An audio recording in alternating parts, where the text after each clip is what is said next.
Labvakar, darbie skatītāji! Labvakar tie, kas skatās mūsu tiešsaistē, un labvakar tie, kas skatīsies vēlāk mūsu ierakstā. Esam uzsākuši šā gada sarunu ciklu par veselību, kurā būs sagaidāms 5 sarunas, un šovakar ir mūsu pirmā saruna. Šos ierakstus varat vērot pēcāk Facebook lapā Veselīga Rīga, 2 gan YouTube kanālā un Spotify sarunas par veselību.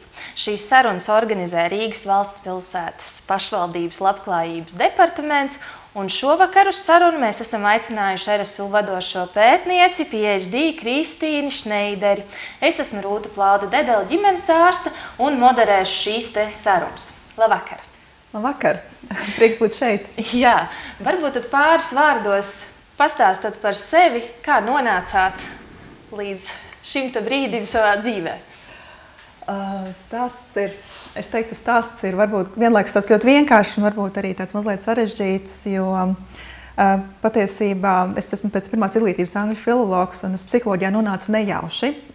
Pilnīgi caur nesaistītām lekcijām, kur man pastāstīja, ka eksistē psiholoģija, eksistē kognitīvā psiholoģija, un es tad nonācu Stradiņu universitātē.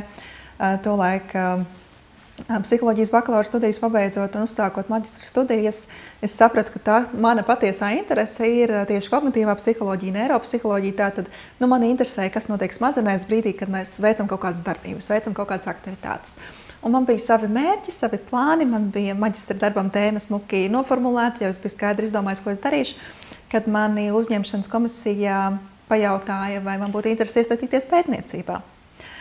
Un vēlāk, ejot uz priekšu, jau pārunājot to ar docētājiem un nākotnes kolēģiem, tas piedāvājums bija par veselīgu novecošanos. Mērķis tātad bija izpētīt, kā aerobā fiziskā slodze, ar to nodarbojoties ilgtermiņā, kā viņi ir sasaistīti ar kognitīviem procesiem un, arī ar smadzeņu struktūrāliem mērījumiem un tā tālāk. Un man tā novecošanās, man bija 27, 28 gadi, es teicu, kāda novecošanās? Bet labi, ir interesanta tēma, ir iespēja iesaistīties projektā, tātad tā jau ir kaut kāda tāda attīstība. Labi.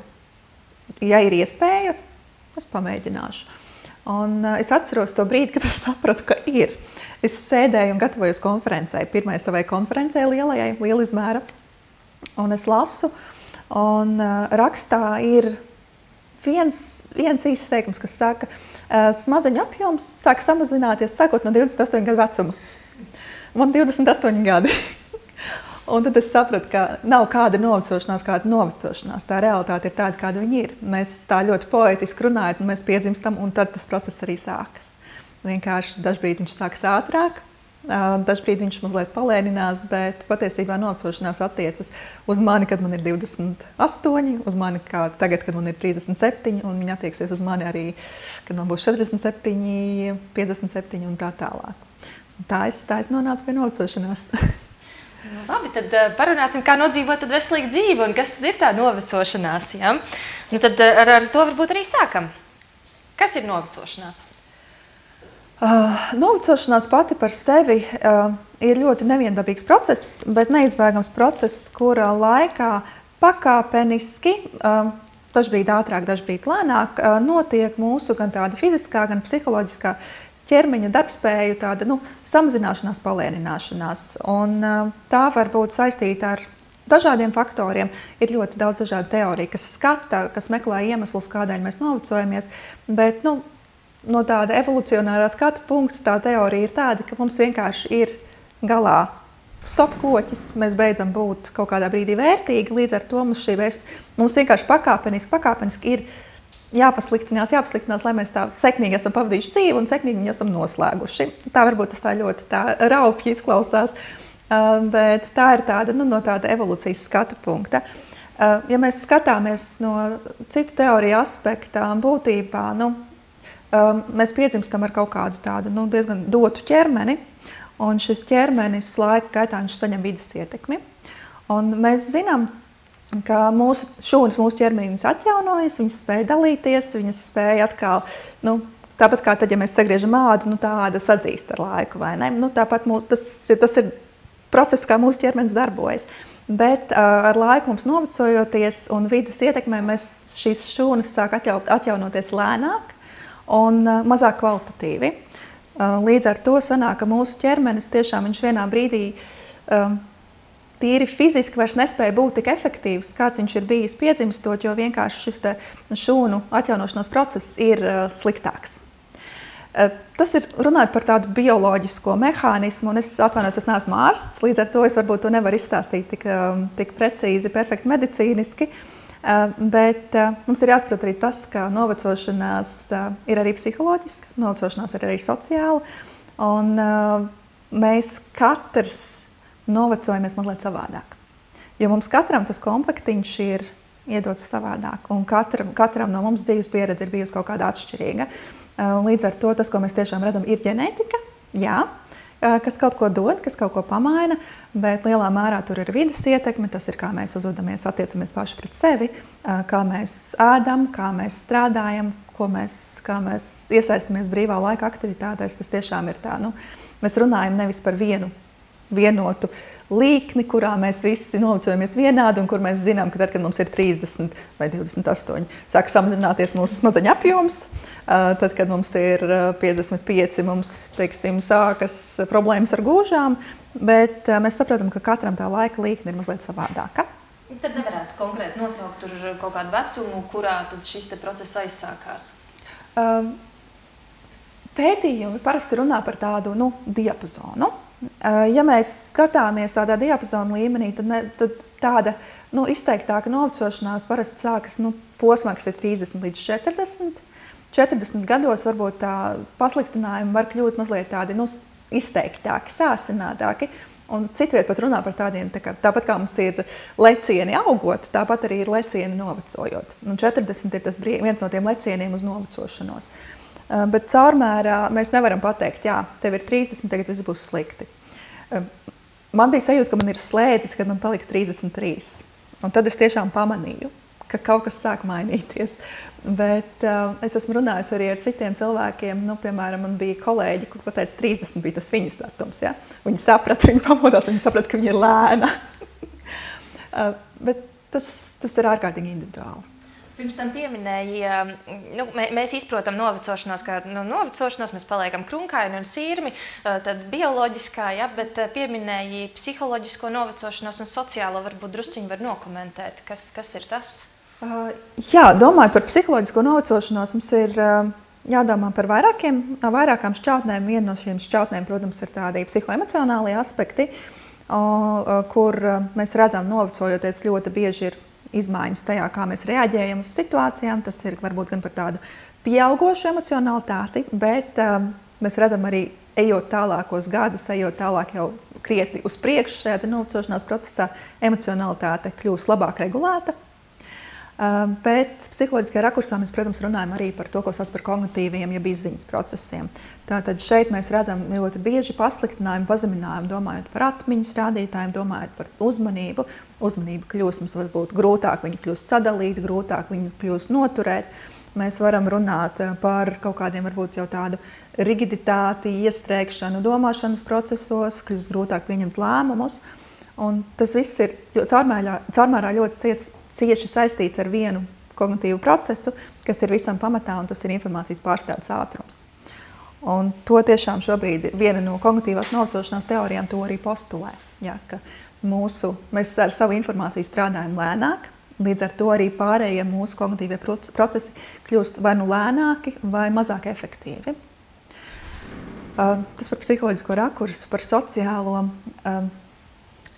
Mēs pašas noteikti redzam, ja? Mēs bijām, kad mums bija 6-7 gadi, mēs kļuvām par skolniecēm. Tad mēs kļuvām par studentēm, tad mēs kļuvām par darbiniecēm, par kolēģiem. Un kaut kādā brīdī varbūt par mamām, sievām, vīriem, kā tur sanāca dzīvē, kas ir iedots. Un pienāk tas brīdis, kad mēs kļūstam par pensionāriem, mēs kļūstam par vecmamiņām, ja? Mēs kļūstam vairs ne par kolēģiem, par draudzenēm, un mainās mūsu šīs sociālās lomas. Un tas atkal, tas nav ne labi, ne slikti. Tas vienkārši tā ir daļa no novecošanās procesa. Mēs pārējām tādā kā nākamajā savā sociālās dzīves stadijā. Un katrs to uztver mazliet savādāk, katrs uz to var noreaģēt mazliet atšķirīgāk, bet šeit ir viens no tiem punktiem, droši vien, par ko mēs runāsim nākotnē, tas, kā mēs redzam, kā mēs skatāmies uz to, kā mainās mūsu sociālās lomas, tam būs milza nozīme tālāk, domājot par veselīgo novecošanos. Būtībā tad veselīga novecošanās sanāk līdzīgi, kā mēs runājam par veselību vispār, ka ir biopsihosociāls modelis, kā mēs pieejam, ka jābūt ir visām šīm te zonām kārtībā, lai mēs justos labi. Tad, lai mēs veselīgi novecotu, tad arī viena šī te joma ietekmē citu. Jā, tieši tā. Viņas ir neizbēgami saistītas, tieši tā. Un šobrīd arī parādās pētījumi par novecošanos, aktuāla tēma. Kāpēc tas būtu tik svarīgi izprast šo te, un varbūt par kaut kādiem tādiem pētījumiem var pieminēt, kas ir tāds interesantākais šajā visā? Jā, es esmu pati vairāk par smadzenēm, tāpēc, protams, mana varbūt tā pētnieciskā interese un tie pētījumi ir arī vairāk bieži ar smadzeņu veselību saistīti. Bet kāpēc šis ir nepieciešams? Tas, ko mēs redzam, ir, ka novecošanās šobrīd notiek ļoti strauji. Un mums jau ir situācija, kur jaundzimušo skaits ir pusauģu, man liekas, skaits šobrīd jau ir mazāks nekā gados vecāku cilvēku skaits visā pasaulē. Un skatoties arī uz Pasaules veselības organizācijas datiem, tā viņa prognoze ir, ka 2050. gadā, ja šobrīd populācija 65 plus mums ir 12%, tad 2050. gadā tie būs 22%, tātad gandrīz dubultā. Un novecošanās, protams, mums, lai cik ļoti to negribētos teikt, viņi parasti nāk ar diezgan daudz dažādām fiziskās veselības sekām, arī psihiskās veselības dažādām problēmām, un tas viss, protams, rada slogu. Un mēs par to varam runāt ļoti cilvēcīgi un domāt arī par to, kā pašiem par sevi novecojoties, ka mēs, protams, gribam savu dzīvi labāku, uz pierādījumiem balstītāku, ka mēs saņemt gan sociālu, gan veselības aprūpi atbilstošu tam, tai kvalitātei, kāda vien tā ir iespējama. Un tas ir tas mūsu cilvēciskais skatījums, bet tam visam klāt ir arī ekonomiskais skatījums, protams, jo lielāks kronisko slimību skaits bieži vien tiešām būs saistīts ar lielākām šīm veselības izmaksām. Un, piemēram, tas, ko mēs redzam ASV datos, ir, ka tāda šaušalīga lieta kā demence izmaksā 1,3 miljārdus gadā. Ja? Tā ir pietiekami liela summa, un tas tuvojas arvien straujāk arī Latvijai. Līdz ar to novecošanās izpēte ir svarīga gan tīri mums kā cilvēkiem, gan tiešām arī valstiskā līmenī. Vai šeit par novecošanās izpētes jautājumos ir skaidri kaut kādi konkrēti faktori, kas šo te ietekmē? Ir kaut kāds ģenētiskais fons, līdzīgi kā var pārmantot slimības, es varu pārmantot to, kā es novecošu? Ir arī ģenētiskais aspekts. Jā, ja mēs skatāmies ilgmūžības pētījumus, piemēram, ilgmūžībā viens no lielajiem faktoriem ir ģenētika. Un tas tiešām tā kā iezīmēs, es tagad precīzi nepateikšu, man liekas, bija 25% vai pat 30% tā kā šī ietekme prognozējamība. Bet tas tiešām, ko mēs redzam pētījumos, dviņu pētījumos, ja? Longitudinālos pētījumos sekojot ģimenēm, jā, ka tiešām tas mūža ilgums parasti ģimenē iet apmēram vienādi. Un, teiksim, mēs arī, ja mēs vērojam ģimenes, mēs redzam, dažiem tie sirmie mati ir ļoti ātri, dažiem tur tās krunkas ļoti ātri, citiem tikai ilgāk. Un tas viennozīmīgi ir viens no faktoriem. Mums jāņem arī vērā, ka dažādas slimības var būt ģenētiski predispocinētas. Piemēram, tāpat Alzheimer slimība. Ja? Un tas arī šo gēnu mēs pārmantojam. Ir ļoti daudz dažādi faktori, un tie ir gan tie ir ģenētiski, tie ir arī vidas faktori, kā jau es minēju, arī sākotnēji, un ļoti daudz no tiem ir arī personības faktori. Jo mēs nedrīkstam aizmirst to, ka, lai mēs sāktu uzvesties atbilstoši veselīgai novecošanai, mums ir jāgrib to darīt. Un, lai mēs gribētu to darīt, tur mums pie sevis reizēm ir pamatīgi jāpiestrādā. Un kā mums latviešiem iet ar šo? Kāda ir situācija Latvijā? Vai mēs mākam novecot veselīgi? Es skatījos speciāli datus šodien, jo SPKC regulāri veids brīnišķīgu reprezentatīvu aptāju par Latvijas iedzīvotāju veselības paradumiem. Un, diemžēl, tas, kas tur parādās, nav labi. Kas ir īpaši biedējuši, tā ir aptaukošanās un liekais svars. Un, teiksim, vecuma grupa, kas ir 65, 74, nu, tur liekais svars ir vairāk kā 50%. Gan vīriešu, gan sieviešu. Tas ir ļoti, ļoti daudz. Hipertensijai nepieciešamos medikamentus lieto vairāk nekā 80% no 65-74 vecuma grupas. Ja. Hipertensija atkal tas ir milzīgs riska faktors dažādām citām slimībām, kas var tālāk vēl palaist jau, piemēram, neirodeģeneratīvas saslimšanas. Fiziskā aktivitāte reizi nedēļā apmēram 1/4 daļa no respondentiem, kas ir šajā vecuma grupā. Līdz ar to, nu, situācija vismaz pagaidām nav ļoti tāda, kā mēs gribētu. Tajā pat laikā statistika, protams, mēs zinām, ja ir mēli un ir statistika. Tas, ko es varu ļoti godīgi teikt, es šobrīd ļoti daudz strādāju ar gados vecākiem cilvēkiem, īpaši cilvēkiem, kas ir senioru skolās. Mums ir šobrīd brīnišķīga lieta, fantastiska lieta, mudinu piedalīties visus, kuriem tas ir iespējams. Vairākās Latvijas pilsētās šobrīd ir izveidotas tās augtās senioru skolas, kur ir iespējams iet, mācīties, piedalīties dažādās diskusijās, pie viņiem brauc cilvēki ciemos, viņi paši brauc pie cilvēkiem ciemos. Un es esmu sastapusies ar virkni cilvēku, kas tiešām dodas šajās senioru skolās. Un tas, ko es redzu, ir aktīvi, motivēti, darbīgi cilvēki, kuriem ir ko darīt. Un varbūt tas jau ir tas vēl viens solis, par ko mēs varam vairāk domāt tādā jau institucionālā līmenī, ja? Kā palīdzēt darīt vairāk. Un no tā, ko es zinu par, teiksim, Rīgas domas labklājības departamentu, tiešām arī šādas opcijas tiek piedāvātas. Varbūt par viņām skaļāk jārunā. Bet opcijas ir. Tā kā,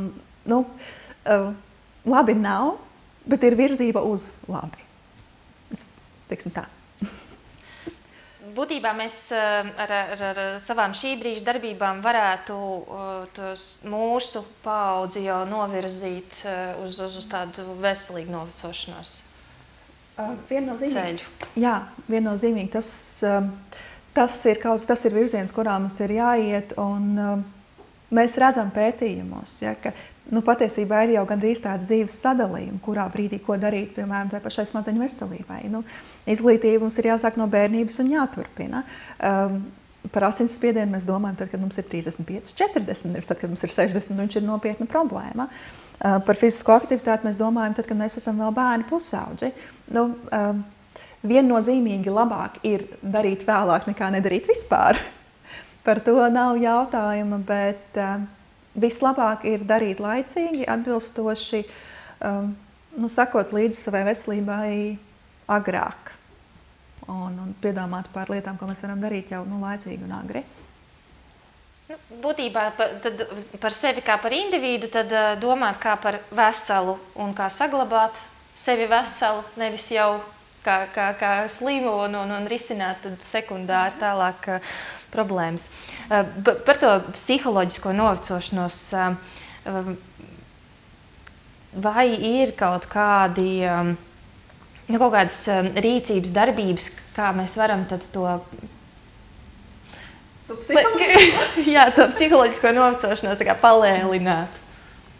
Jā, domājot par tādu smadzeņu novecošanos un to kognitīvo novecošanos, ir lietas, ko mēs varam darīt. Un te atkal man gribas tā kategorizēt, dalīt. Es vienkārši esmu, diemžēl, tāds cilvēks. Bet viena no lietām, protams, ir tāda proaktīva uzvedība, un te mēs varam runāt par to, ko sauc par kognitīviem rezervēm. Kognitīvās rezerves pēc idejas ir, mēs dzīves laikā kaut ko daram, un katra lieta, ko mēs daram, viņa palīdz mūsu smadzenēm pilnveidot kompetenci, lai izmantot pašam sevi. Tā ļoti rupi runājot.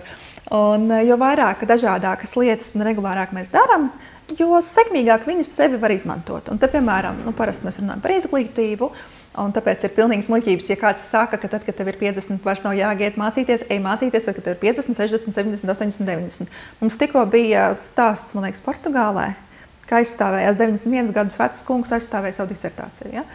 Nu, var sakot, nekad nav par vēlu šim, un tas ir viens no veidiem, kā mēs varam vingrināt, uzturēt to savu smadzeņu kompetenci.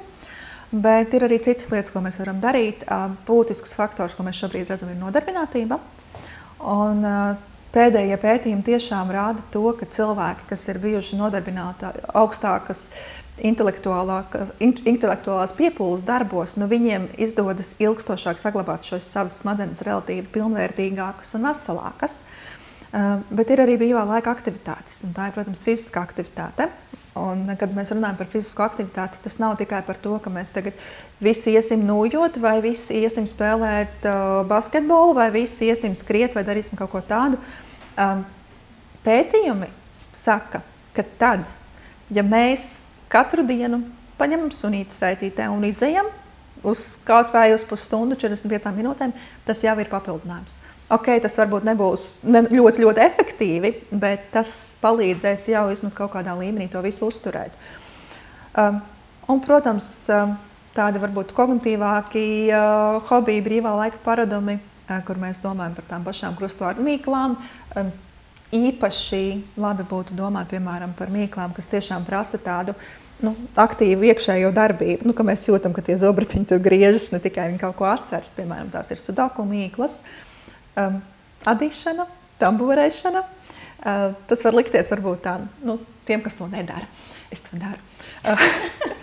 Var likties, ka tas ir tāds vienmuļš darbs, bet patiesībā tas prasa milzīgu kognitīvu piepūli.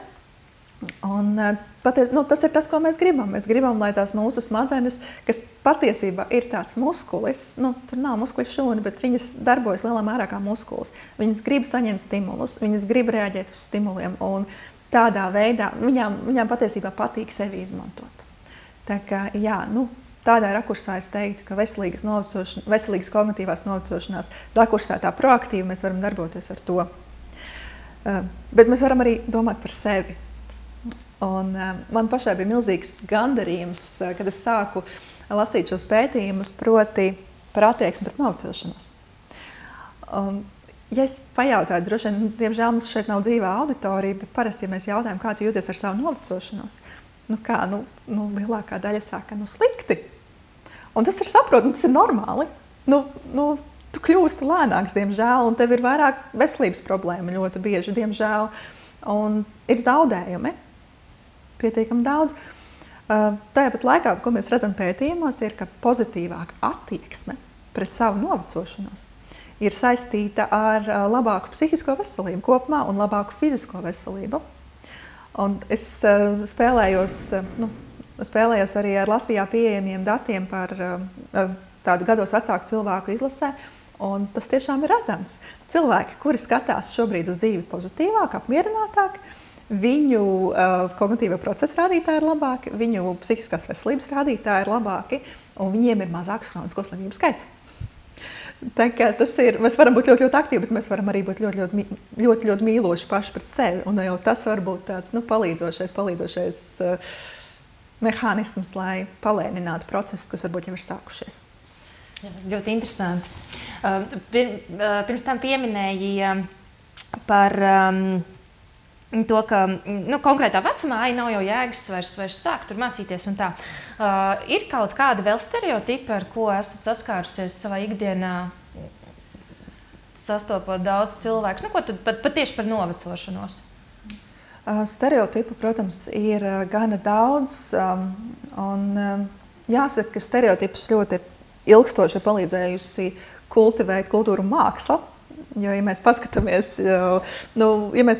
tā retrospektīvi, ļoti bieži par novecošanos runā kā par briesmīgu, kaut ko šausmīgu. Mums ir vecmāmiņu, kur apēd vilks, ja? Mums ir gados vecāki cilvēki, kurus mēs ragaviņās vedam uz mežu. Mums ir dusmīgi paskata cilvēki renesanses glaznās, ja? Ļoti, ļoti ilgstoši mēs tiešām esam stereotipiski skatījušies uz novecošanos kā uz kaut ko ļoti, ļoti negatīvu. Bet tas kultūra šobrīd mazliet mainās, tā ir tā pozitīvā lieta, un man šeit ļoti patīk minēt to stāstu par tanti Meiju no Zirnekļa cilvēka, ja? Kur tad, kad es biju pusaudze, viņa bija, tāda tiešām, viņai visā laikā bija laikam 55-50 gadi, un tur viņa bija tiešām, vecmāmiņa, tāda krietni gados, šobrīd viņa ir jauna sieviete, ja? Jo viņai ir tikai 55. Un jautājums, protams, vai tie ir mani 55, un es viņus uztveru savādāk, vai viņi tiešām šobrīd ir, mazvecināta, bet kopumā mēs redzam, popkultūrā novecošanās kļūst pozitīvāka. Tas, diemžēl, nemaina situāciju, kāda ir, piemēram, darba tirgu, kur ageisms ir joprojām ārkārtīgi spēcīgs un ārkārtīgi izplatīts. Un ageisms, diemžēl, attiecas ne tikai uz cilvēkiem, kas ir 65, ja, bet tas sāk attiekties uz arvien jaunākām vecuma grupām, piemēram, tiem pašiem 40 gadniekiem. Un tā ir būtiska problēma. Jo tas, ka cilvēkam ir 60 vai 65 vai 55, tas nenozīmē, ka viņš ir nespējīgs strādāt. Bet attieksme pret to, ka viņš nespēja mācīties, ka viņš nespēja izdarīt, ka viņš nespēja apgūt, ka viņš noteikti pieļaus kļūdas, ka viņš izdarīs tā attieksme joprojām ir ļoti dominējoša. Un es pati šodien gāju, es tā atcerējos, es biju pirms pāris mēnešiem Turcijā. Un man ir zem 40. Un es izēju ārā no lidmašīnas un es apjūku, jo tur ir sveša valoda. Ankārā cilvēki ļoti minimāli runā angliski. Es nerunāju nevienu vārdu turciski, kas, protams, ir mana atbildība. Es staigāju un es nesaprotu, kur man jāiet. Es nesaprotu, kur ir mans autobus. Es nevaru atrast savu autobusu. Es nevaru norientēties. Es tiešām esmu, apmaldījusies. Tāpat laikā saprotot, ka es varēšu vienā brīdī atkal norientēties, man vienkārši ir jāpelpo, jāsaprot, jāapgūst pāris vārdus un jāapskatās Google Maps, kur tieši atrodas autobusu pietura. Un ļoti līdzīga situācija notiek arī tad, ja tu esi cilvēks gados, kuram pēkšņi iedod darboties ar jaunu datorprogrammu. Tas, ka viņš uzreiz automātiski nespēja viņu apgūt, tas nenozīmē, ka viņš ir kaut kā vājāks vai sliktāks. Tas vienkārši nozīmē, ka viņam ir jāiedod ieelpot, izelpot, vadlīnijas un atļaut apgūt šo sistēmu, un viņš ar laiku tiešām varēs strādāt. Bet tas stereotips par to, ka cilvēks gados, man pat nepatīk teikt šajā gadījumā cilvēks gados, bet stereotips par to, ka cilvēks nevar strādāt tāpēc vien, ka viņam vairs nav 25 vai 30, viņš joprojām ir ārkārtīgi spēcīgs. Un tas, manuprāt, šobrīd ir viens no bīstamākajiem stereotipiem, kas ir. Jā. Un iepriekš sarunā jau mēs pieskārāmies pie kaut kādām konkrētām pazīmēm, bet virzoties sarunā uz priekšu, tad varbūt varam pāriet vēlreiz izrunāt tātad šīs novecošanās pazīmes. Tikko jau arī minēja, ka šie ir tie uzskati, bet kādas tad ir šīs pazīmes, kas liecina mums par novecošanos? Tas ir ļoti tāds uzlādēts jautājums. Mums ir tradicionālās pazīmes, protams, jā, tie ir sirmie mati un krunciņas ap acīm, krunciņas ap muti. Protams, notiek izmaiņas arī visā ķermenī kopumā. Un, ja mēs runājam par matiem, mainās pat pati matu struktūra, ne tikai mata krāsa. Tas ir ļoti plaši. Es negribētu runāt ļoti tādā tiešā veidā, ka tagad notiks tā, un tagad tev piemēram, kardiovaskulārā sistēma aizies pilnīgi šrejā, tāpēc, ka tev ir gadi. Protams, par kardiovaskulāro sistēmu, sirds asinsvadu sistēmu, mums ir jārūpējas ļoti laicīgi, jo tā ir viena no tām, kas ir ļoti spēcīgi ietekmēta novecojoties. Nevelti ir tātad šī jau minētā hipertensija, ja paaugstinātais asinsspiediens. Mana galvenā rūpe, protams, ir smadzenes, jo tā ir mana pētnieciskā interese un dzīves interese. Un tur mēs, protams, skatāmies, mūsu galvenais risks ir patoloģiska novecošanās, kas ietver, piemēram, neirodeģeneratīvas slimības, Alzheimer slimību, piemēram, kas galā var novest pie demences. Tātad, mēs sekojam līdzi tam, kā tad tās mūsu smadzenes darbojas, ko mēs ar viņām darām, kas vai nesākas kaut kādas tādas bažīgas epizodes, ja, tīri saistībā ar kognitīviem procesiem. Teiksim, cilvēks sāk regulāri apmaldīties, viņš sāk regulāri kaut ko aizmirst. Ja. Varbūt pēkšņi emocionāli uzplūdi, dusmas, negaidīta agresija. Tur ir ļoti plaša virkne dažādu faktoru, dažādu aspektu, uz kuriem mēs varam skatīties, un varbūt mums pat arī vajadzētu skatīties. Bet jebkurā gadījumā novecošanās ietekmē visu ķermeni, vienkārši atšķirīgā laikā ar atšķirīgu varbūt intensitāti. Mums ar laiku, protams, samazinās, piemēram, kļūst apgrūtinātāka tāpat kalcija uzņemšana. Ja? Nu, attiecīgi, mēs pievēršam uzmanību savu kaulu veselībai. Nu, papildus varbūt jāpalieto kalciju, es par to nerunāšu labāk, tāpēc, ka tas ir ārsta lauciņš. Tur man ir bažas kāpt iekšā, varbūt Rūta pat var pastāstīt vairāk. Bet nu, ir vairāk nekā skaidrs, ka mūsu dažādās ķermeņa sistēmas viņas pavājināsies, pasliktināsies. Es negribu dot čeklisti, kur var sarakstīt, man tagad ir šis. Varbūt tas drīzāk, ko es gribu mudināt, ir tiešām, nu, tās ir regulāras ģimenes ārsta apmeklēšana profilaktiski. Un es zinu, kā mums ar ģimenes ārstu noslodze ir, bet tomēr, nu, tas nav jādara katru nedēļu, bet varbūt regulārs apmeklējums reizi gadā palīdzēs pēc tam gadus vēlāk neiet reizi nedēļā. Ja? Tas ir profilaks ir viens no būtiskajiem. Primārā profilaks ir viens no būtiskajiem stūrakmeņiem šajā visā. Tas arī, par ko es ļoti mudinu, domājot par smadzeņu veselību, tas ir domāt, paskatīties savā ģimenes vēsturē. Jo kognitīvā novecošanās var būt normāla, un viņai ir jābūt normālai. Bet patoloģija var sākties, var parādīties, un ļoti bieži vienīgais veids, kā mēs šo patoloģiju varam laicīgi uzķert, ir ar skrīningu, laicīgu skrīningu. Tas ir viens no maniem mazajiem sapņiem, ka mēs varētu kādreiz Latvijā integrēt, ja, teiksim, to pašu demences skrīningu, sākot no riska vecuma posma, ja, no 50–55 gadiem, līdzīgi kā šobrīd sievietēm ir mamogrāfijas, ja, vai vīriešiem ir prostatas svēžu pārbauda. Līdz ar to, nu, es nevaru iedot atslēgu čeklisti, es to negribu darīt, bet tas mans mudinājums ir sekot līdzi sirds veselībai, kauliem, smadzenēm un visām pārējām savām ķermeņa orgānu sistēmām, mēģinot varbūt tā laicīgi ieraudzīt, vai kaut kas tur nestrādā tik labi, kā gribētos. Ko mēs varam darīt kā līdzcilvēki?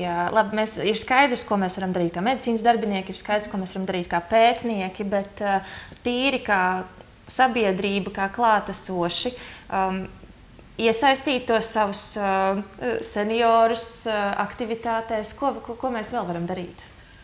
Es teiktu, primāri tādu atbalstīt, mudināt, skubināt, jo atkal, nu, ja mēs iesim tagad pie tā sava kaimiņu seniora, ar kur mēs ikdienā nerunājam, un tagad bāzīsimies virsū un teiksim, runā ar mani, ja, jo man ir aizdoms, ka tu esi vientuļš, tas tā arī nestrādās.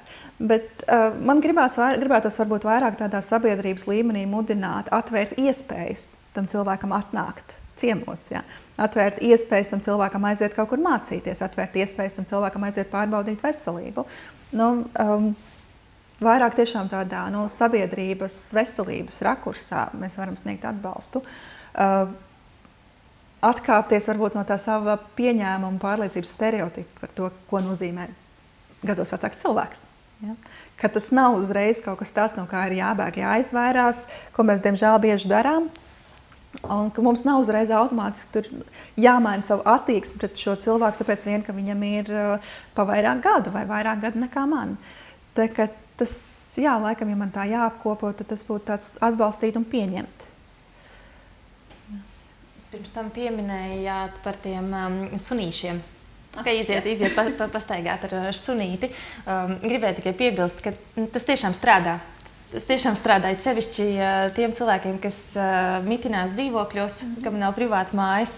Tās pastaigas 2 vai 3 reizes dienā ļoti labi uzlabo to dzīves kvalitāti un arī to domu par dzīvi. Viņi kļūst tiešām priecīgāki. Tā kā tas katram pa sunītim. Katram pa sunītim, un īstenībā, es sākumā varbūt tās briesmīgi izteicos, ja, ka 25% mums tikai ir fiziski aktīvi, bet man pašai ir pieredze no pētniecības, kā es minēju sākumā, tātad mums bija pētījums par ilgtermiņa aerobo fizisko aktivitāti. Un viena no galvenajām problēmām mums bija tāda, ka mēs skatījāmies sportistus, veterānus, mēs skatījāmies cilvēkus parastos un cilvēku, kuri kaut ko ikdienā dara, kuri kaut ko mērķtiecīgi sporto, un tad mums bija cilvēki mazkustīgie. Un es sāku runāt ar tiem cilvēkiem mazkustīgajiem, un tad, kundze mazkustīgā, kas neko nedara, izrādās katru dienu 2 stundas no rīta, 2 stundas vakarā iet ar suni pastaigāties. Ja? Kundze mazkustīgā, kas neko nedara, izrādās uz veikalu brauc ar velosipēdu. Tā ir vēl viena tāda lieta, patiesībā mēs to fizisko aktivitāti varam ērti integrēt savu iespēju robežās, ja? Bet mēs viņu varam integrēt kā ikdienas darbību. Un varbūt uz tirgu vai tos 2-3 kvartālus mēģināt noiet kājām un atnākt atpakaļ, nevis braukt ar mašīnu vai sabiedrisko transportu. Jo tā vien ir, tā ir kustība, tā ir darbība, tas ir vairāk vai mazāk svaigs gaiss, atkarībā no tā, kurā varbūt Rīgas stūrī tu dzīvo, bet tas jau ir papildinājums, un tas sunītis ir palīgs. Jā, mums ir jautājumi arī par to, kādas ir iespējas pagarināt kvalitatīvu un veselīgu dzīvi, veselīgu dzīvesveidu lomam, bet to mēs būtībā jau šos te jautājumus, manuprāt, izgājām visus cauri, gan ko var darīt, gan kas ietekmē. Varbūt ir vēl kāds aspekts, kas nāk prātā, ko iepriekš nepieminējāt. Parasti man vienmēr arī jautā par uzturu. Jā, uzturs... Lielākoties literatūra runā par tā saukto šo vidusjūras diētu, bet tas, ko šobrīd skatoties pētījumos, ko mēs tiešām patiesībā redzam, ir, mēs saprotam, kas mūsu ķermenim ir vajadzīgs, un mēs ēdam sabalansēti, saprātīgi uzņemot tās barības vielas, kas ir nepieciešams. Un viens no aspektiem, jā, tā tad ir dārzeņi, vismaz 5 porcijas dienā, kā mēs zinām, dārzeņi nav 5 porcijas, no kuriem nevairāk dārzeņiem jābūt vismaz 3 porcijām. Jā. Mēs dzeram ūdeni, mēs sekojam līdzi tiešām kaut kādiem, teiksim, vitamīnu trūkumam, jābūt ar lielākam varbūt proteīnam arī diētā. Bet mums Latvijā ir brīnišķīga lieta, ko ir izstrādājuši Veselības ministrija, tie ir uztura rekomendācijas cilvēkiem vecumposmā 65. Un, lai nebūtu tikai tā, ka es to saku, mēs reāli apskatījāmies. Mums bija pētījuma dalībnieki no mūsu pirmā pētījuma, kuriem mēs paskatījāmies, kuri cilvēki vairāk vai mazāk seko līdzi šiem te uztura norādījumiem un kuri neseko. Un mēs tiešām redzējām, ka tie, kuri aktīvāk seko līdzi rekomendācijām, tātad, kur ēšanas paradumi tiešām ir tādi, sabalansētāki, ietver vairāk proteīnu, vairāk varbūt tādu barības vielu, kas palīdz uzturēt kalciju, B12, visus šos. Viņu kognitīvie procesi bija labāki nekā tiem, kuri nepieturējās pie šāda vadlīnijās. Uz vadlīnijām orientētām ēdienreizēm. Tā ka tam ir nozīme, un tās ir pilnīgi bezmaksas pieejams brīvums katram informatīvs materiāls, kuru mēs varam atvērt, izlasīt un vismaz par to padomāt. Jā. Ir kaut kas zināms varbūt arī par uzturu bagātinātājiem vai kādiem superfoodiem un antioksidantu uzņemšanu, kas sola padarīt jaunāku un palielināt šo te novecošanās. Ja paliekam pie tā, ka tomēr ir veselīga uztura pamatprincipi, fiziskās aktivitātes un viss būs kārtībā. Es rekomendētu palikt pie tā, jo par superfoodiem, ja jātaisīsiet vaļā, piemēram, Scopus datubāzi, ja? Superfoods, nav superfoods, superfoods, nav superfoods, superfoods, nav superfoods. Es esmu ļoti skeptiska. Tā kā varbūt es tiešām mudinu pieturēties pie tradīcijām. Labi.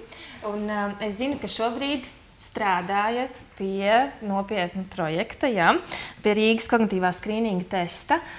Varbūt nedaudz paplašinātāk var pastāstīt par šo, kas tas ir, ko ar to varētu iegūt? Jā, kas tas ir, ko ar to varētu iegūt? Jā, es drīkstu šeit ar visu stāstu. Jā, droši. Okay. Es pirms kāda laika Es kopš, kā jau teicu, kopš 2015. gada strādāju ar gados vecākiem cilvēkiem un salīdzinoši nesen es kādu brīdi strādāju arī Rakus neiroloģijas dienas stacionāru cilvēkiem. Un tas, ko es šajā procesā pamanīju, ir, ka atnāk cilvēks pilnīgi funkcionējošs, viss ir kārtībā. Un es ar viņu izrunājos, noskaidroju, ko viņš dzīves laikā ir darījis, kur viņš ir mācījies, strādājis, ko viņš dara brīvajā laikā, visu šo pārējo, un tad es viņam iedodu veicu šo kognitīvo izvērtēšanu. Un viņš kognitīvajā izvērtēšanā visu izdara ļoti labi. Un pēc tam, kad mēs redzam, teiksim, kaut kādus jau objektīvos mērījumus, piemēram, magnētiskās rezonanses rezultātus, mēs redzam, ka patiesībā tur nav viss labi. Un tad ir tāda, es sēdēju un domāju, bet ir tāda baigā nesakritība. Mums ir it kā pēc tādas, skrīninga izvērtēšanas cilvēks, kas ir vesels, kas ir pilnībā funkcionējušs, kas spēj sev absolūti aprūpēt, kas spēj visu izdarīt, kas varbūt pat strādā, kas audzina bērnus. Bet kur mēs redzam, bilde saka, ka tā īsti nav. Ka tur ir kaut kāds process jau sācies un patiesībā tur varbūt ir jau nepieciešama ārstēšana. Un ejot dziļāk literatūrā un arī pēc disertācijas aizstāvēšanas, es sapratu, ka mēs ļoti labi mākam slēpt to, ka kaut kas nav. Un te ir atkal ienāk klāt iekšā šīs kognitīvās rezerves, kas palīdzējušas ir mūsu smadzenes uztrenēt tādā līmenī, ka viņas spēj darboties ļoti labi, ļoti efektīvi, pat tad, ja ir sākusies jau kaut kāda patoloģija. Un tā problēma ar kognitīviem rezervēm ir tā, ka viņas strādās un turēs mūs ļoti, ļoti labi, ļoti ilgstoši. Un tad, kad būs lejupslīde, būs par vēlu, jo tā lejupslīde būs uzreiz. Un domājot par šo un zinot šo visu, es izstrādāju pētījumu projektu, pēcdoktorantūras pētījumu projektu, kas ļautu skrīninga izvērtēšanas galā izņemt ārā to procentiņu, to kumosiņu, kas ir kognitīvās rezerves. Un tādā veidā, cerot iegūt tādu varbūt tādu pat objektīvāku rezultātu, kāda tad īsti ir tie kognitīvie procesi šim cilvēkam. Kāds tad tur īsti ir tas profils, kas beigās parādās. Un šobrīd es esmu tādā sākuma posmā, mēs ievācam pirmos datus, skatāmies, kā tas tests kopumā strādā, un testam ir divas daļas. Ir aizsarga faktora daļa, tātad šo te kognitīvo rezervju daļa, kur ir jautājumi par izglītību, par nodarbinātību, par attieksmi pret novecošanos galā, ja, par sociālajām aktivitātēm. Un tad ir otra daļa, kur ir tāda diezgan plaša dažādu šo te testu baterija, par kuriem mēs zinām, balsoties uz pētījumiem, ka viņa parasti diezgan labi māk izķert tādas vabolītes, kas varētu norādīt uz kaut kādiem kognitīviem traucējumiem. Tā, un tas sapnis ir, mēs to varam salikt kopā, no tā visa izvilkt ārā tiešām tādu labu, skaistu skrīninga testu, kuru varbūt nākotnē tiešām varētu attīstīt, integrēt ģimenes ārstu praksēs. Tas mans mazais sapnis, tā man mazā vīzija ir, piemēram, tu sēdi, gaida pie ģimenes ārsta rindā, un tev tur ir plakāts ar QR kodu, noskanē QR kodu, dabū testu, izpilda testu un var pie ģimenes ārsta iet ar kaut kādu rezultātu, ko pārunāt. Bet tas ir šobrīd, tā ir tāda vīzija pēc aiznākamā projekta. Un tad būtībā mēs ikdienā kabinetā varētu noskrīnēt šo pretīm sēdošo cilvēku, konstatēt faktu, ka kognitīvās rezerves ir pārāk labas. Vai, būtībā, negluži to varbūt, ka kognitīvās rezerves ir pārāk labas, bet kā psihologi mēs praksē parasti ņemam vērā to, ka cilvēks ir, viņam ir kompetence, un ja viņam tie rezultāti ir kaut vai normām, bet pie zemākas robežas, tad mēs varam iet rāki dziļāk un ir, protams, padziļināti testi, ar kuriem mēs varbūt varam kaut ko uzšķiet labāk. Bet nevienmēr mums tas laiks būs, īpaši, ja tu strādā slimnīcā vai ārstniecības iestādē, kur tiešām tas darbs ar pacientu ir diezgan ierobežots un laiks ir diezgan limitēts. Tas, uz ko es ceru, ir, ka izdosies izstrādāt algoritmu, kur tu kaut vai digitālā vietnē ievadi un viņš pasaka, cik lielā mērā tās kognitīvās rezerves izskaidro to, ka viņam ir šāds rezultāts. Un, ja tās kognitīvās rezerves, ja šis algoritms pasaka, jā, patiesībā tas rezultāts šobrīd īstenībā 25% no tā rezultāta ir pateicoties tam, ka viņš ir tik kompetents izmantot savus smadzenes. Tad mums paliek pār tie 75%, kas varbūt jau norāda uz viegliem kognitīviem traucējumiem. Bet viņš ārēji ir pilnībā funkcionēt spējīgs. Vai to mēs vispār varētu tad, tālāk ietekmēt? Respektīvi, mēs konstatējam, ka viņš labi darbojās, tāpēc, ka viņš ir savācis to kognitīvo kompetenci dzīves laikā, to, ko jau viņš ir darījis, tad attiecīgi vai mēs to vēl varam uzlabot? Jā, protams. Tas, ko mums rāda pētījumi, ir, ka viens, protams, ir medikamentozā pieeja. Tas ir iemesls, kāpēc agrīnā diagnostika ir tik ļoti būtiska, tik ļoti svarīga. Jo ātrāk mēs uzķeram, jo ātrāk mēs varam sākt uzturošos pasākumus gan no medikamentozā rakursa, gan arī no šī dzīvesveida rakursa. Bet arī dzīvesveidā mēs redzam, ka ir lietas, ir aktivitātes, kas palīdz. Un tā ir, piemēram, tā pati kaut vai fiziskā aktivitāte. Ir brīnišķīgs pētījums, kas apskata, cik dažādas fiziskās aktivitātes dažādi atstāja ietekmi uz smadzenēm. Un, teiksim, dejošana kaut kādā līmenī varētu būt efektīvāka, uzturēt šo visu, nekā tā ir, piemēram, parasta skriešana, jo mēs runājam par cikliskām, acikliskām fiziskajām aktivitātēm. Tātad acikliska prasa kaut kādu domāšanu, sekošanu, vēl lēmumu pieņemšanu, kur kā es tagad iešu, kā es likšu kāju, kā es pacelšu roku un tā tālāk, kā es izsakošu ritmam. Cikliska mēs veicam vienu to pašu darbību, ļoti būtiski nepiedomājot par to. Mums ir citas aktivitātes, mēs varam jau izstrādāt kaut kādu plānu, kā darboties tālāk, un tāpēc ir būtiski izstrādāt šo testu, lai mēs varam laicīgi ieraudzīt to, ka mums ir jāizstrādā plāns. Plāns var būt ļoti dažāds, plāns var integrēt dažādus kognitīvus uzdevumus, bet tas, ko mēs labi redzam caur pētījumiem, piemēram, ārzemēs, kur ir dažādas šīs te aprūpes iestādes tieši pacientiem, kuriem jau ir demence, ir uzdevumi, ko mēs varam dot, kas veicina neatkarību, kas veicina pašvērtējumu, tomēr palīdz uzturēt pašvērtējumu labāku, kas palīdz uzturēt šo te attieksmi pozitīvāku, un tas viņam palīdz to latiņu, to līmenīti noturēt vienā vietā ilgāk. Jo demence, protams, ir neatgriezenisks process pagaidām. Demence, protams, ir process, kas ir deģeneratīvs, ja? Viņš turpinās, viņš nevar īsti izbeigties, mēs viņu pagaidām vēl nemākam apturēt. Bet šobrīd mēs jau diezgan labi mākam cilvēkus noturēt tādā optimāla funkcionālā līmenī un to procesu pagarināt, veselīgo procesu pagarināt. Un cik mēs, kā tāda Latvijas sabiedrība, esam atvērti vispār par šādiem jautājumiem? Varbūt ir kāds komentārs, jo mēs saprotam, kas ir paaugstināts spiediens, mēs mākam dzert tableti, ja, tur vienreiz dienā, bet par šiem kognitīviem procesiem un vispār smadzeņu darbību un psihisko veselību kā tādu mēs esam ļoti sensitīvi.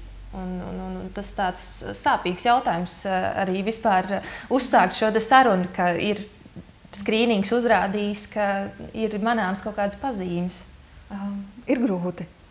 Ja paskatās atkal SPKC datus, Latvija ir ļoti skaista.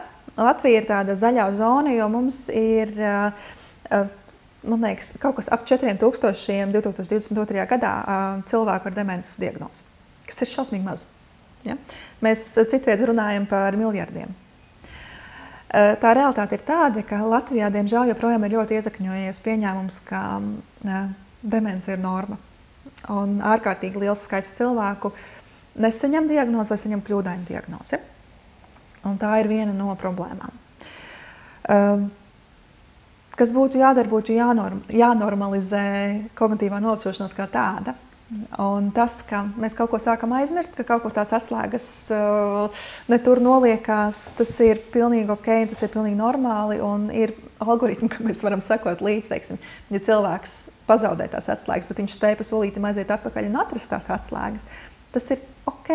Ja cilvēks nemitīgi pazaudē atslēgas un vienā brīdī sāk vainot kaimiņu pie tā, ka viņš zog mašīnas atslēgas, tad mēs paliekam tādi bažīgi.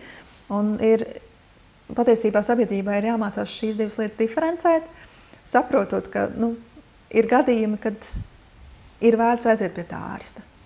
Un ir vērts aprunāties ar to ārstu. Un tas ārsts varbūt iedos virzību, iedos plānu un mazinās to trauksmi, kas šobrīd ir par to, jo, protams, mums ir satraukums, kāpēc mēs tās atslēgas pēkšņi aizmirstam. Tāpat laikā, kā jau es teicu, novecošanās joprojām ir ārkārtīgi stigmatizēta. Mums nepatīk par to domāt. Un kļūst labāk. Par to runā plašāk, par to runā vairāk. Jā, bet vai mēs sasniedzam visu auditoriju, tas ir cits jautājums, jo joprojām tiklīdz mēs dzirdam vārdu demence, tiklīdz mēs dzirdam novecošanās, tiklīdz mēs dzirdam atmiņas traucējumi, kaut kā, pilnīgi cilvēcīgi saprotam, gribās to galvu smiltīs iebāzt un nedomāt, jo man tomēr tikai 25. Tā. Jā, lielā daļā gadījumu šie cilvēki paši nemaz nevēršas. Vēršās tuvinieki, kas sāk novērot kādas pazīmes. Un tiešām stipri reti ir tā, ka atnāk cilvēks un pats norāda, ka man liekas, man kaut ko vajag pārbaudīt un kaut kas īsti nav kā vajag. Ja mēs uztaisītu tādu Latvijas mēroga skrīningu, es domāju, būtu ļoti, ļoti interesanti rezultāti, ja tā paskatītos.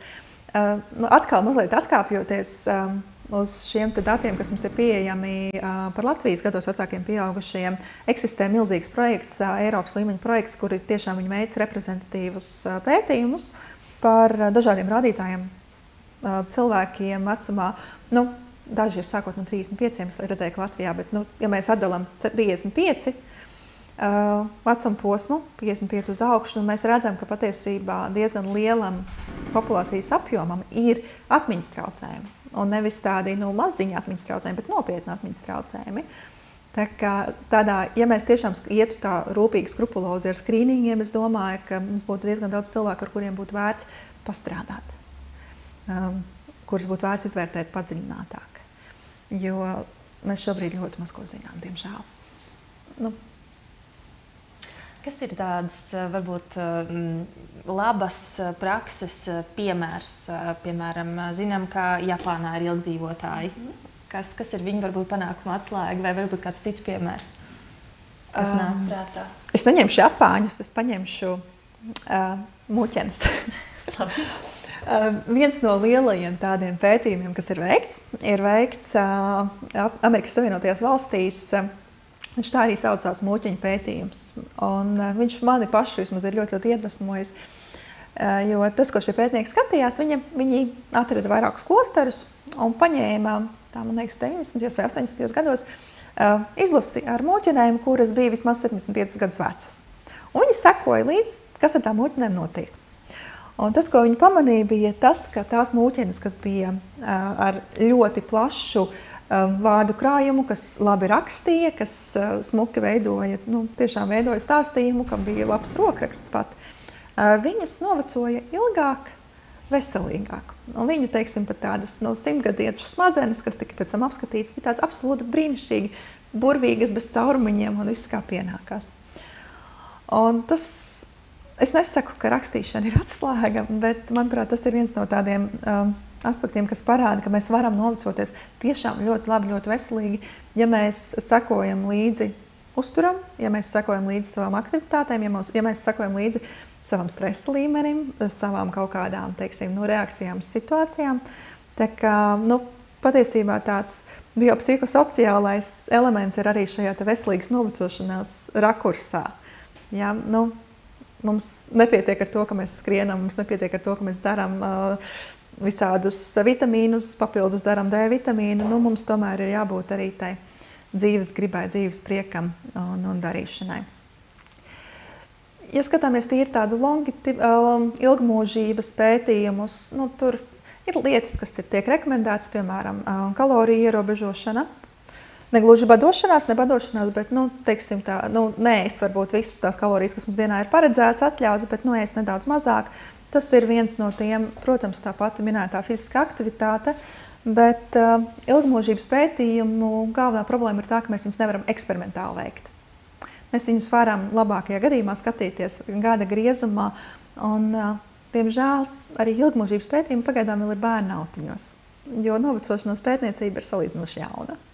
Tā kā tādu tīro dzīvu atbildi es nevaru iedot atkal. Ļoti interesanti tāpat. Ko es varu sākt darīt jau šodien? Es sportoju, es ēdu veselīgi, viss ir kārtībā.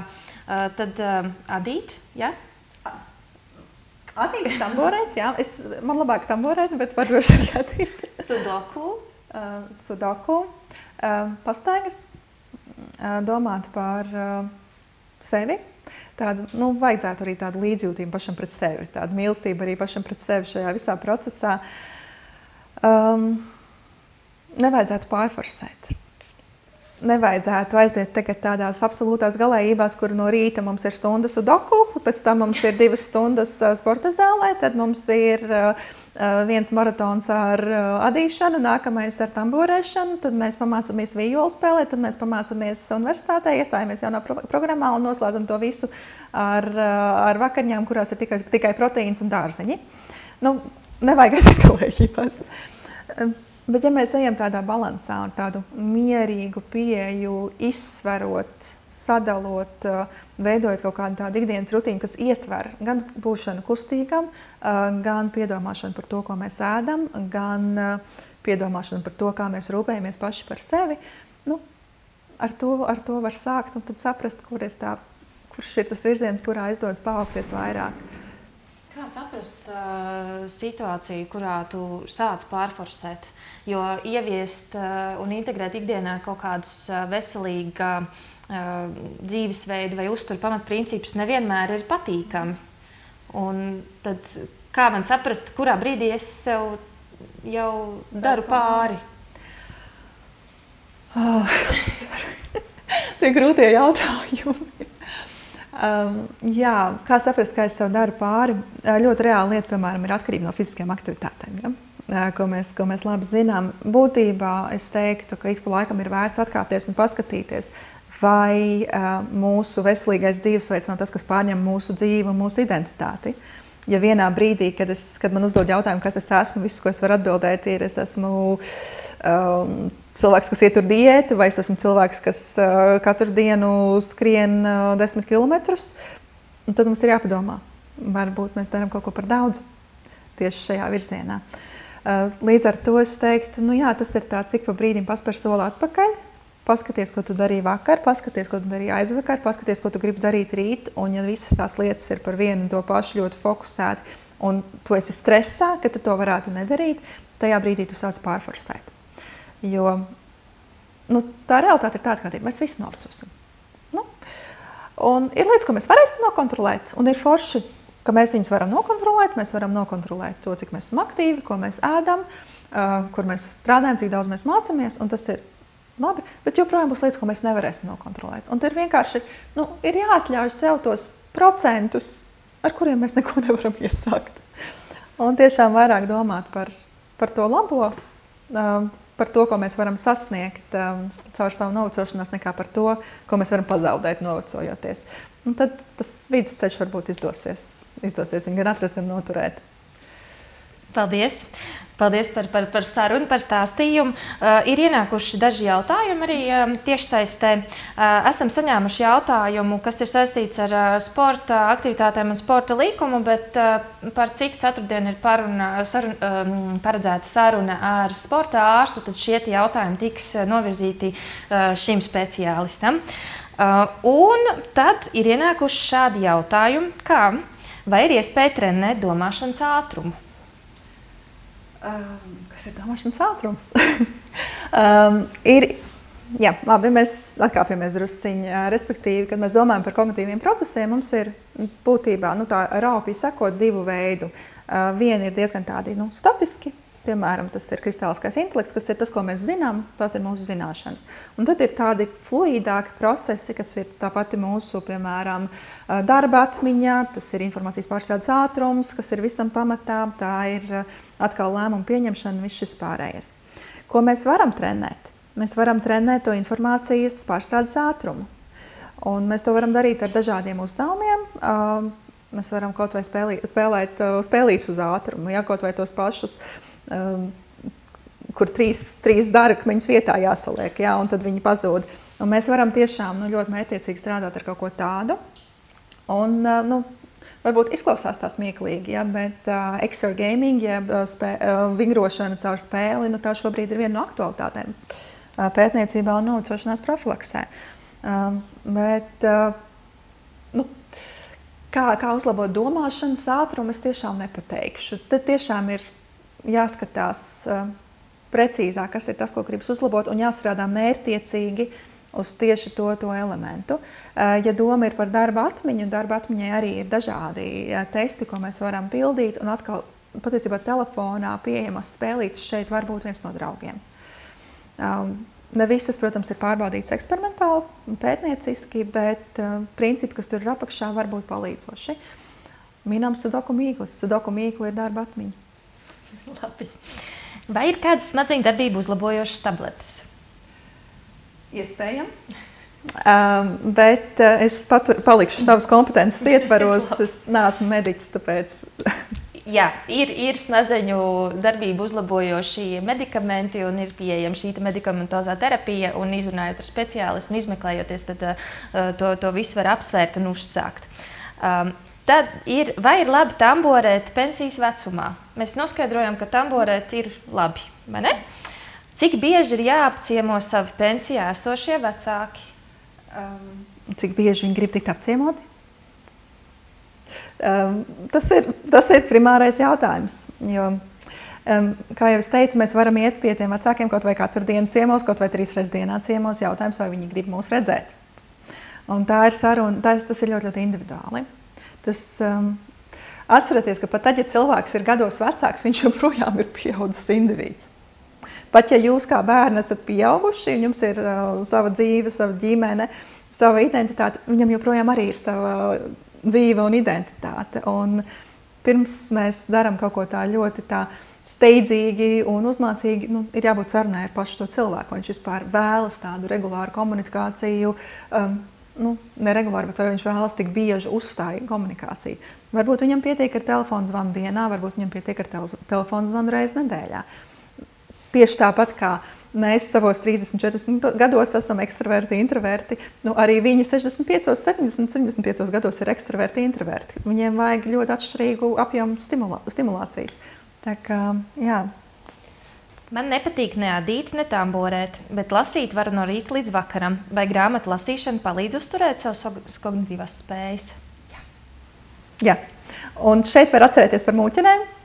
Lasīšana palīdz mums paplašināt un padziļināt savu vārdu krājumu. Līdz ar to tas ir viens no būtiskajām aktivitātēm, ko mēs varam darīt brīvajā laikā. Tā kā droši lasiet. Es dziedu korī. Tā es satieku citus cilvēkus, nepārtraukti mācos un gūstu lielu gandarījumu un savu devu satraukumu pirms uzstāšanās. Es savos 70+ nemaz nejūtos veca. Jā, ir lietas, ko nevar vairs izdarīt tik ātri kā agrāk, bet jaunībā man likās, ka neprotu dziedāt. Un tikai aizejot pensijā sāku to darīt un izrādās, ka sanāk tīri labi un patīk arī ļoti. Domāju, ka cilvēki pa īstam noveco tad, kad noveco savās domās un sajūtās. Precīzi, super, man prieks par šo komentāru. Skaisti, jā. Ņemu savus vecākus līdzi visās ģimenes aktivitātēs. Ejam pārgājienos, dodamies uz koncertiem, dažādām meistarklasēm, galda spēļu spēlēšanā, un viņi ar lielāko prieku piedalās visā. Mazbērniem vislabākie kompanjoni visās aktivitātēs. Domāju, ka reizēm domājam, ka viņiem būs grūti, viņi ir par vecu vai nepaaicinām sev līdzi, neiesaistam, bet patiesībā viņi var un pat arī ļoti to grib darīt. Kā iesaistīt tos, kas nevēlas iesaistīties? Šeit ir tādi skaisti piemēri, bet mums ir ļoti daudz gadījumu, kad vecāku gadagājumu cilvēks ir vientuļš, ir dusmīgs, ar sabojātām, varbūt savstarpējām attiecībām ar ģimenes locekļiem. Un kā šajās situācijās mēģināt? Primāri mums, protams, vajag, lai viņiem ir, kur doties un kur iesaistīties. Un es jau minēju sākumā, mums šobrīd ir dažādas opcijas, bet tās opcijas, piemēram, Rīgā, viņi ir vairāk nekā tas ir varbūt reģionos, kur nav šādas kopienas, kas pašas par sevi ir aktīvas.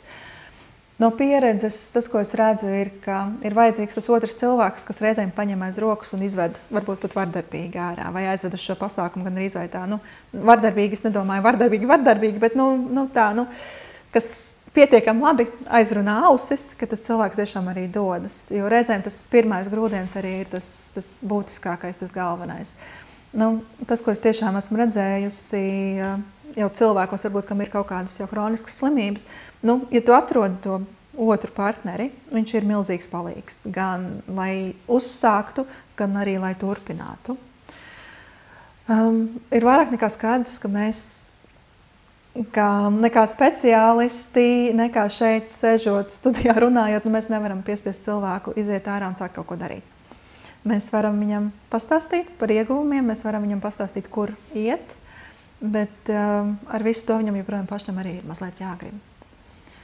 Tā kā, ja mēs zinātu, kā šo izdarīt, tad tur jābūt Nobela prēmija droši vien. Kādas ir demences pazīmes? Saprotu, ka novecojot atmiņa pasliktinās, bet kas ir tie signāli, kas varētu liecināt, ka man ir jādodas pie speciālista? Atvainojos, to runātā balss, jā. Demencei ir ļoti daudz dažādu paveidu, cēloņu, līdz ar to šie simptomi var būt atšķirīgi. Caurmērā, ja man būtu jādod tādas jumta rekomendācijas, viena lieta ir pavērot izmaiņas uzvedībā, izmaiņas tādā, emocijās, jo ļoti bieži īpaši pie frontotemporālas demences var parādīties kā pirmā simptomātika šī uzvedība, nevis kaut kādas šī kognitīvās izmaiņas. Teiksim, cilvēks pēkšņi kļūst dusmīgs un tikpat ātri nomierinās. Man ir bijis tā, ka es runāju ar cilvēku, un viss ir kārtībā, mēs iepriekš esam normāli sazvanījušies, pārunājušies, izrunāta ir ģimenes vēsture, un pēkšņi man ir jādod uzdevums, kas viņam nepatīk. Un cilvēks uzsprāgst. Un tikko sēdējis maindījā ārkā, viss ir labi, viss ir pozitīvi, viss ir super pūkaini, un tagad ir tiešām tādas ļoti, ļoti spējas izmaiņas.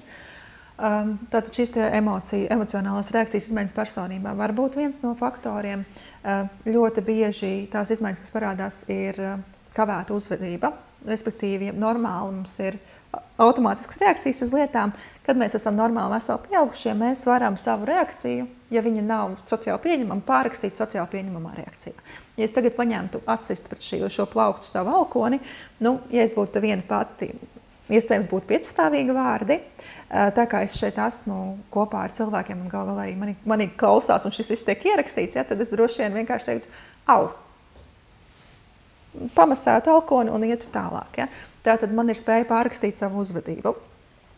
Cilvēkam, kam jau ir demence, ļoti bieži šī spēja vairs nebūs, vai viņa būs pasliktināta, pazemināta.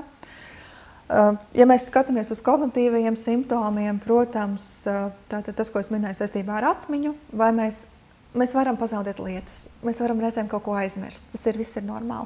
Jautājums, vai mēs spējam strukturēti atcerēties, ko mēs aizmirstām.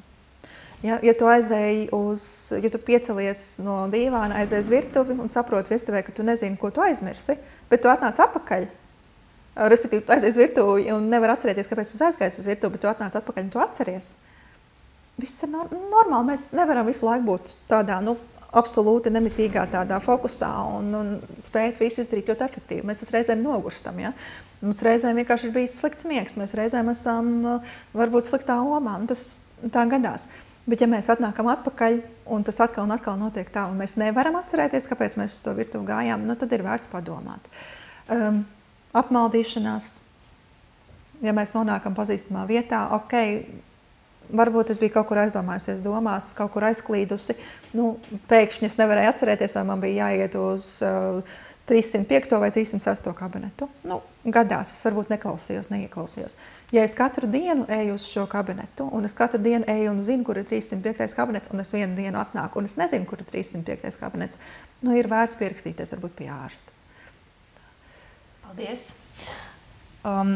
Nākamais jautājums, manuprāt, ir ļoti aktuāls un interesants viedoklis par senioru aprūpas namiem. Mēs zinām, ka šis arī ir diskusijas vērts attiecīgi, un ir liela daļa, kas no šī te ļoti, ļoti baidās. Un šeit ir jautājums, vai tas ir labi veco cilvēku psihei, vides maiņa, bet ir aprūpe un ir apkārt sava gadagājuma citi seniori. Tad tā sociālā vide atkal, tas faktorīši tā kā tiktu tad nodrošināts. Šis ir vēl viens no tiem jautājumiem, kur jājautā, kura iestāde. Ir vairāk nekā skaidrs, ka tad, ja tu paņem cilvēku un ieliec viņu iestādījumā, kur viss, ko viņš var darīt, ir gulēt gultās, varbūt skatīties kopistabā televizoru un varbūt ar kādu citu aprunāties, ja viņam atļauj. Tad mēs zinām, ka tajā brīdī cilvēkam kognitīvo procesu pasliktināšanās notiek ļoti strauji. Mēs to vienkārši zinām. Ja mēs cilvēku ieliekam vidē, kur viņam ir iespējas iesaistīties nodarbībās, kur viņam ir iespēja iziet ārā pastaigāties, kur viņam ir doti kaut kādi varbūt mazie uzdevumi, kur viņš ir tiešām nodarbināts, iesaistīts, viņš tur var augt. Viņš tur var augt. Šis ir jautājums, kam būtu jāvēlta ne tikai atsevišķa saruna, bet tam būtu jāvēlta atsevišķa saruna cikls.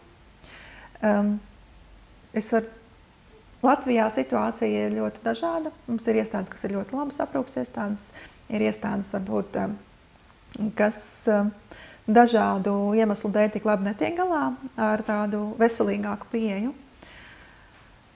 Es negribu tagad izraisīt politisku konfliktu. Mums ir kur augt. Teiksim tā, mums ir kur augt, mums ir ko darīt. Ir iespējams izstrādāt brīnišķīgas aprūpes iestādes, uz kurām, un es esmu šādas iestādes redzējis, esmu tādās iestādēs bijusi, kur cilvēks arī jau tālākās, pat demences, jau tālākās, vēlākās pakāpēs, var justies labi. Un tas ir tas, uz ko mums būtu jāiet. Diemžēl joprojām ir ļoti liels skaits aprūpes iestāžu, kur cilvēks tiek aizvests, saprotot, ka viņš tur arī paliks. Un tas vairs nav par veselību. Vai vecāka gada gājuma cilvēkiem ir lielāks risks saskarties ar depresiju? Vai mēs to varam pamanīt? Kā mēs to varam pamanīt? Es nepateikšu statistiku šobrīd. Protams, risks ir. Riskam var būt dažādi faktori. Riska faktors var būt, protams, sociāla izolēšanās, sociālā izolācija, vientulība. Riska faktors var būt tiešām tā pašuztvertā nespēja. Es tiešām šobrīd nevarēšu atbildēt, vai gados vecāki cilvēki ir ar augstāku depresijas risku. Tas, ko mēs redzam, ir, ka depresija ir viens no riska faktoriem tālāk jau kognitīviem pasliktinājumam, un tas var būt arī kā viens no tādiem nosacīts simptomiem kādam no demences veidiem. Ko mēs varam ar to visu darīt? Mēs varam vērot. Mēs varam atkal būt atbalstoši, klātesoši, bet tas tā būtiskāk, diemžēl, dziļāk nevarēšu pastāstīt, padalīties. Paldies! Un vīram 55 gadi. Un pēdējos gadus ir ļoti pasliktinājusies atmiņa. Bail domāt, kas būs tālāk. Ko es varu darīt, lai atmiņa viņam uzlabotos? Šeit jau ir tie iepriekš minētie faktori. Būtībā ir man liekas, ka jau... Būtu jāsaka to, ka vīrs aiziet pie speciālista. Un speciālists paskatās, vai tie ir tādi subjektīvas atmiņas pasliktināšanās, vai tiešām tur ir jau kaut kāda objektīva problēma apakšā. Protams, vienmēr var sākt ar ģimenes ārstu, kas droši vien ir vēlamais solis. Bet apmeklēt, protams, pēc tam var doties arī gan pie neirologa, gan pie psihiatra, kas tad paskatīsies sīkāk, uzdos pareizos jautājumus, precīzos jautājumus, jo es zinu vairākus neirologus, kas strādā tieši ar demenci, un tas, kā viņi tā ķer. Viņi zina, ko pajautāt. Viņi māk pajautāt un viņi māk ieraudzīt, un man pašai ir milzīgs prieks ar viņiem sadarboties, jo es pati tādā veidā iemācos vairāk. Līdz ar to, ja ir aizdomas, vieglāk ir pierakstīties, aiziet pie neirologa. Neirologs nozīmēs uz vajadzīgajām pārbaudēm. Un, ja tiešām tur ir atmiņas problēmas, tad arī strādāsim ar atmiņas problēmām. Ja atmiņas problēma nav, tad tikmēr mēs varam padarboties ar tiem veselīgas dzīvesveidā paradumiem, vairāk palasīt, varbūt apgūt kaut ko jaunu, pamācīties tādā veidā, un likt sev atcerēties vairāk. Mazāk paļauties varbūt uz telefonu, kalendāriem, piezīmju lapiņām, likt sev mēģināt pašam atcerēties vairāk, un tas ir tāds dabiskākais, organiskākais veids, kā tiešām to atmiņu sev palīdzēt uzturēt. Bet, ja ir aizdomas, aizvien pie neirologa vai ģimenes ārsta. Jā, labi, paldies par sarunu. Pie mums šovakar ciemojās RSU vadošā pētniece Kristīna Šneidere. Un kādi varbūt noslēguma vārdi? Novēlējums? Jā, man liekas, ka es no šī visa pirmkārt paldies liels par uzaicinājumu, bet man šobrīd pašai tā aiziešanas sajūta ir tāda, ka jāaiziet ar tādu mīlestību pašam pret sevi. Un mīlestība pret to, ka sapratne par to, ka mēs novecosimies, bet tas ir diezgan neizbēgami, bet mēs kaut ko varam darīt. Ir uzvedība, ko mēs varam īstenot, un mēs varam tomēr uz to skatīties kā uz tādu dabiski noritošu ceļu, nevis kā uz kaut ko absolūti negatīvu, neizbēgamu, skumju, dusmīgu, briesmīgu, kā renesanses glaznās. Skatāmies uz Tanti Meju, neskatāmies uz dusmīgām skulptūrām un dusmīgām glaznām. Paldies šovakar. Šo sarunu varat noskatīties Facebook lapā Veselīga Rīga, 2 gan YouTube kanālā un Spotify sarunas par veselību. Un šī bija pirmā saruna. Attiecīgi ceturtdien, 21.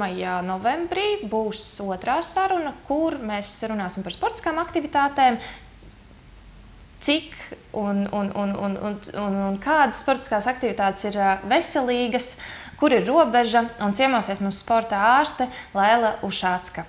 Paldies! Ar labvakaru!